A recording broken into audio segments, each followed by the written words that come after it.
Doolittle. Congress has done an awful lot already to try to support the economy, and the tally is really starting to mount up. In the month of June alone, the deficit for the United States of America was $864 billion, and more may well be on its way with a fourth round of stimulus. We bring in now Douglas Holtz-Eakin. He is the president of the American Action Forum and, of course, the former head of the Congressional Budget Office. Doug, it's always great to have you with us. So $864 billion in a month. We're looking at something like 14% of GDP if you don't add some more in. Can we afford this?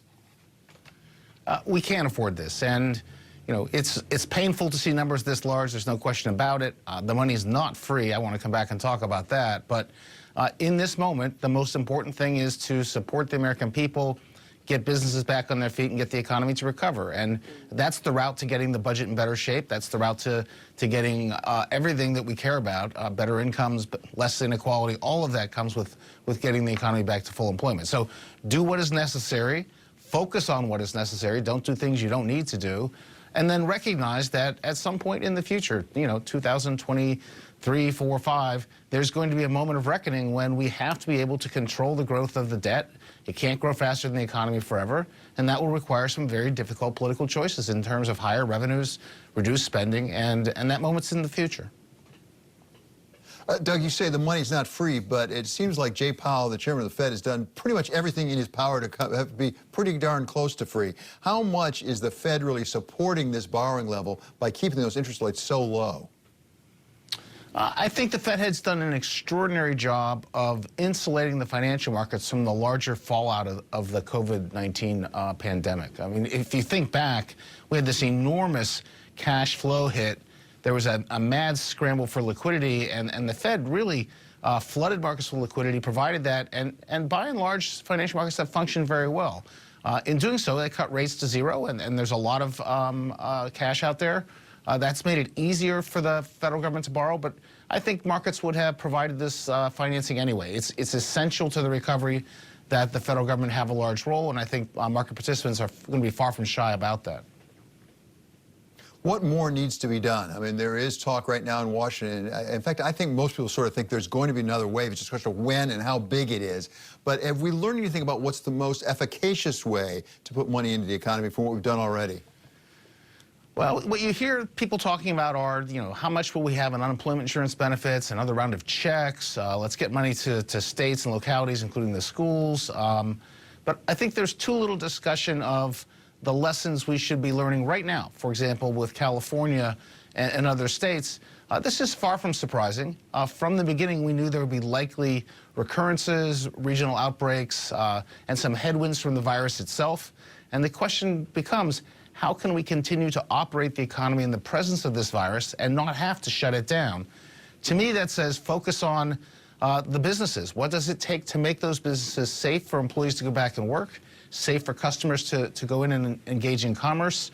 It might be PPE, it might be modifications to the workplace itself. That's going to be a business expense. It's a supply side sort of cost shock. Congress could offset that to some extent with targeted policies to pay for those through tax credits and other things. I think that's someplace they really ought to think hard about. We also know that hundreds of thousands of small businesses have likely already closed their doors. I think that's a hole in the discussion as well. We need to have an effective program past the PPP to get those small businesses, you know, starting up again and hiring workers again. Those are the two big key pieces, and they're all on the business side. Well, and Doug, it strikes me that this crisis particularly is difficult because there's a huge economic question, but you sort of can't answer the economic question without knowing something about the epidemiology on the other. Is there essentially a hole in the bucket? That is the bucket that Congress is pouring money into, because the more we have to shut things down, like in Florida, like in Texas, like in California, we're not going to be able to be refilling that economic bucket.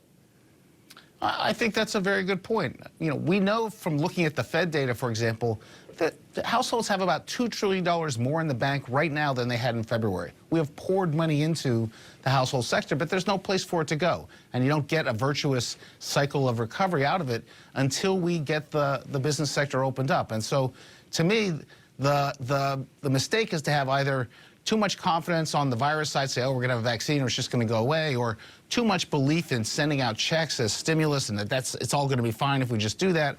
I don't think either of those is true. I think we have to find ways to make sure that we get businesses to operate even though the virus has not completely gone away, and we can continue to put people back to work and to replace their unemployment with a check from their employer, which is what we always want in the end. In the meantime, we have this unemployment insurance, and the supplement to that Right. $600 a week, $600 a month is coming in.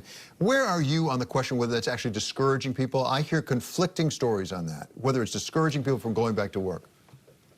Our estimates are that the $600 has raised unemployment insurance to the point where about 63% of workers make more on UI than in their previous job, and that's also true in the state and local sector as well. Those government employees, many of whom got laid off very quickly, are better off financially on the UI. So the reality is, I think it hasn't had a big impact so far because we've had large lockdowns and the labor market hasn't been functioning. But looking forward, it's too big an impediment to real recovery. And so Congress will have to separate out two things which are important. One, making sure households have enough support that they can maintain their lifestyles and pay their rent and pay their bills, things like that, and having good labor market incentives. So you can't have $600 which are contingent on you staying out of work. We have to have money to households that's not contingent on being unemployed, that allows you to go back to work, and that's the key going forward. Okay, Doug, really appreciate you being with us. As always, that's Douglas Holtz-Eakin. He is the president of the American Action Forum.